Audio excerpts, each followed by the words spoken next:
Ah, you've come to hear a story, haven't you? Sit with me, my friend. Take a seat, settle yourself down, for I will tell you a tale from my childhood, one that my elders told me under the star-filled sky. It's a story of cunning, greed, and the ways of the world. I know you'll like it. But let me start the story at the beginning. There was once a mighty lion, the king of the savannah, whose roar could shake the earth itself. His name was Neowus. Oh yes, this lion was powerful, with a golden mane that shone like the sun and claws sharp enough to tear through rock. But there was one thing that Neowus lacked: humility. He was strong, but he was also greedy and proud, and those two things are often the undoing of the mighty. Now, the other animals in the forest feared him. Who wouldn't? The lion could hunt anything he wanted, whenever he wanted. No one dared to challenge him, for who could stand against such strength? But then, one day, a small, unassuming tortoise, who went by the name of Kofi, yes, me, decided it was time to show Neowus that there was more to power than strength. I was minding my own business, as I always do, slowly walking through the tall grass when I overheard a conversation among the other animals. They were talking about how Neowus, the lion, had taken all the best grazing grounds for himself. The buffalo, the zebras, even the elephants, they all had to wander farther and farther in search of food, while Neowus lived in the richest part of the savannah. "Isn't there anything we can do?" the wise old elephant asked. "Neowus is so strong. How can we challenge him?" At that moment, my small shell and legs might have seemed like nothing compared to the elephant's grand size, but something in my heart stirred. I knew I could do something clever.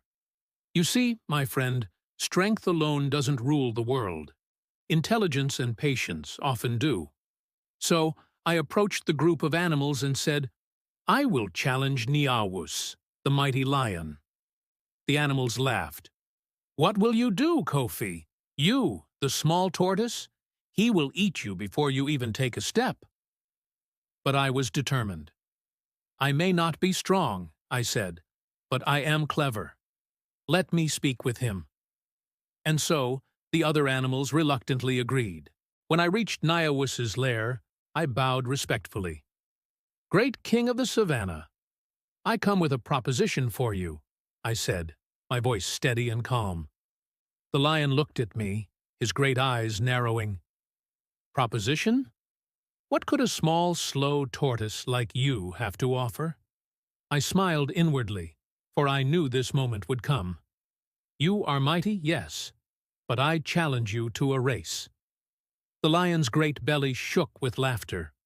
"A race? You think you can outrun me?" "I don't think I can outrun you," I said, with a wink. "But perhaps I can outsmart you." This caught his attention.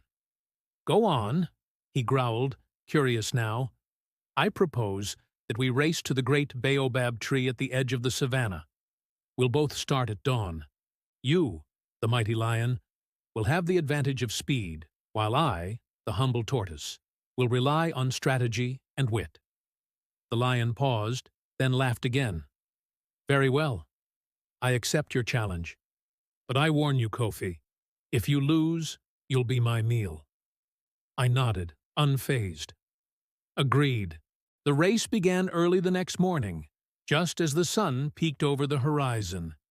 Neowus bolted forward, his massive paws thundering against the earth, while I moved at my usual pace, slow but steady.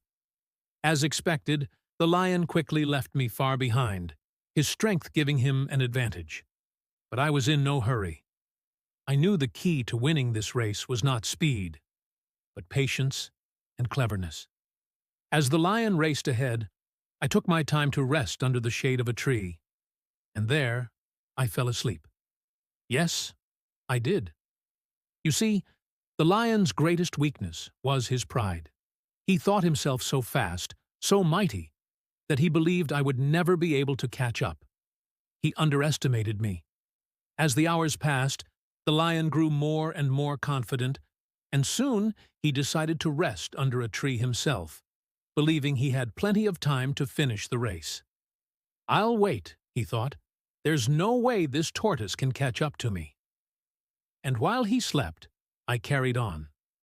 Slowly, I made my way forward, keeping my eyes on the horizon.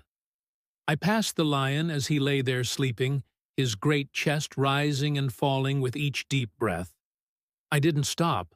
I just kept moving, step by step, as steady as the river's current. Hours later, I reached the baobab tree, and as the sun began to set, I waited there, patiently, for Niawus to wake. When the lion finally awoke and saw that I had passed him, he leaped to his feet in shock. "How is this possible?" he roared. I smiled, my small legs still steady as I waited by the tree. The race is not always won by the fastest. It's won by those who know when to rest and when to keep going. The lion was furious, but deep down, he knew that he had been outsmarted. He was the mighty king of the savannah, but I, the humble tortoise, had won the race through patience and cleverness. The other animals gathered around, cheering my victory. They had never seen such a clever trick before.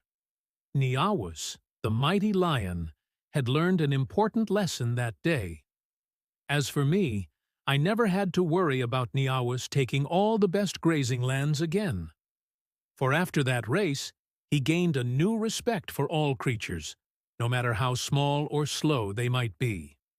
And so, my friend, that's the end of the story. Remember this: sometimes it's not the strongest who win, but those who are clever, patient, and know how to use their wits. The next time you find yourself in a challenge, don't rush. Think, plan, and you might just surprise the world.